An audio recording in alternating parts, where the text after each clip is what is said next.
Well, Emilio is a story of a young boy called Emilio Garcia Lopez, and he's 13. He's living an ordinary life.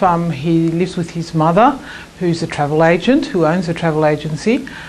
His father's dead, died in a car accident a few years previously, and it's an ordinary school day. Emilio's coming home from school. He's been hanging out with his mates, and he gets home and his mum's not home, but that's normal. And then comes a knock at the door, and there is his cousin, who is a policewoman, Mexico City policewoman, and next to her is a man in the black uniform of the Federal Police of Mexico. And he knows at once that something bad's happened, and at first he fears that his mother's been killed. But she's been kidnapped, and so it's the story of the what happens afterwards, how they're desperately trying to find her, to free her, to find out who did this. And it's all set against the background of the Mexican drug war, which is an extremely serious conflict that's happening right now in Mexico and has been for many years. But it really is told through the story of a kid who is suddenly, this war that's been going on all around him but hasn't affected him directly, suddenly he's right in the middle of it. And he's trying to navigate his way through this terrifying crisis in his family's life.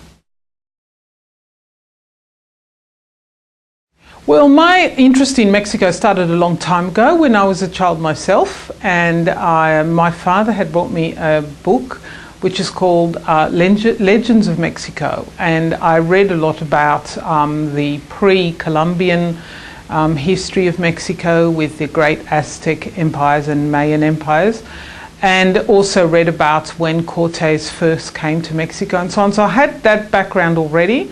My mother is from a partly Spanish background, so she taught me a little bit of Spanish as well, so I've got that.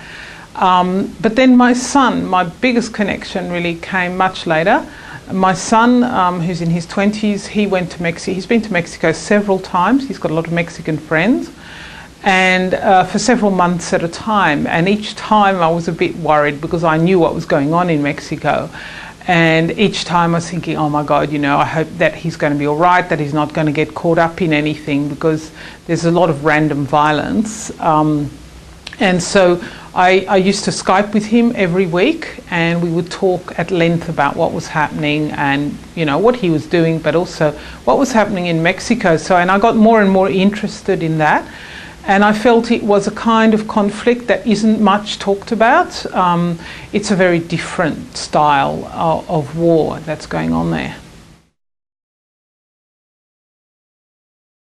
Well, I think what they'll get from Emilio, I hope, as part from a very good story, which I think they'll enjoy, is the feeling that, when you live in a place like Mexico, anything can happen, really. I mean, most people are living ordinary lives, just nothing much happens, but you are always ready there for anything to happen. The government is not altogether in control of the country, and so people have to basically navigate their lives in different ways to what they do in a country like Australia, where you can pretty much rely on the government, you can pretty much rely on law and order. In Mexico it's not like that at all.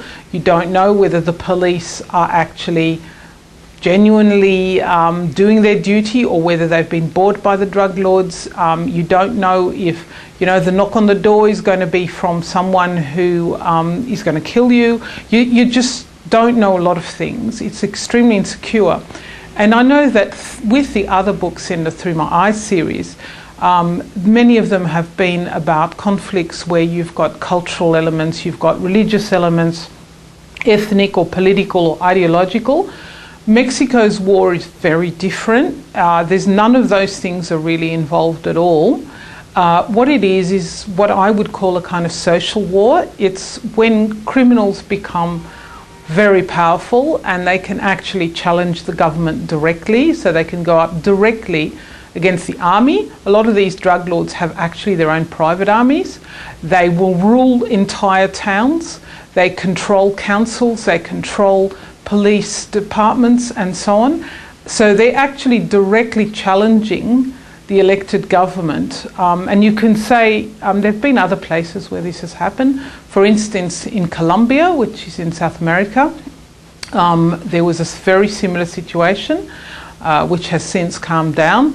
Also in Italy, particularly in Sicily, where the mafia was in control of a lot of things, including, and still is in some places. In southern Italy, the Camorra, which is another big criminal organisation, pretty much runs Naples. And so that is the kind of conflict it is. So what I'm hoping that readers will get out of it is the sense of what happens when you get a group like that, which, or lots of groups in this case, become so powerful. They are engaged in illegal trade, but they're actually able to control a lot of things in the country. And, you know, what happens to ordinary people in that situation? So I'm hoping that, in itself, you'll get this picture of Mexico, but within the series, you will also get a sense of another kind of war. I had to do an awful lot. Some of it was done, through my son when I was talking to him, and I say, look, what happens when, he'd say, for instance, in Mexico, you're allowed to go through red lights and stuff after a certain time of the day, and that's basically to stop people ambushing you. You're allowed to do, and so he'd say, there's certain roads you don't go down, there's certain things you don't do. You never ever hail a taxi in the street. You always have to have, people have phone numbers of reputable companies, all that sort of thing, which is very hard to get from anywhere other than from, people who are living it. But I read a lot of books. I read in particular a book which is called We Have Your Husband, which is a story of an actual kidnapping in Mexico and what happened. But I also am constantly reading and watching things from the news that are happening, because this is a situation that is changing all the time. That's one of the things that I had to do, was to be constantly reading about what was happening next. Now, just very recently, again, one of the biggest drug dealers in Mexico, in fact, probably the biggest drug dealer in the world, a man called El Chapo Guzman, he has been captured. He's been on the run for 13 years. He is one of the richest men on the planet. And so, things happen constantly. So you have to keep up.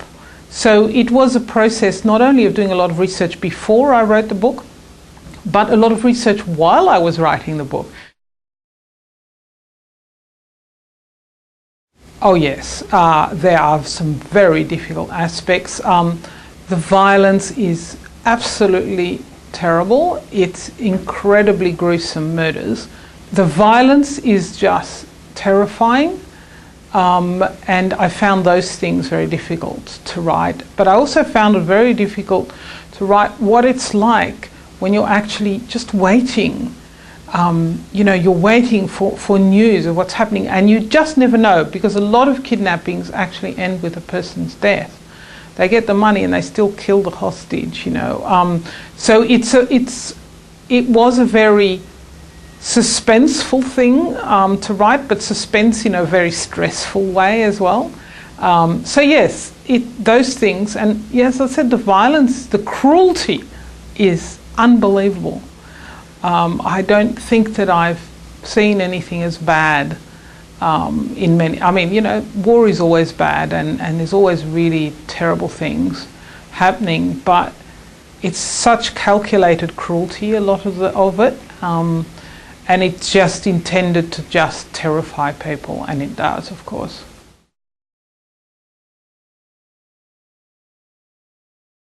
I was very, very much aware that you can still create that atmosphere without having the graphic violence, and that's very much what I've tried to do, so that you see the effects of the violence more than anything.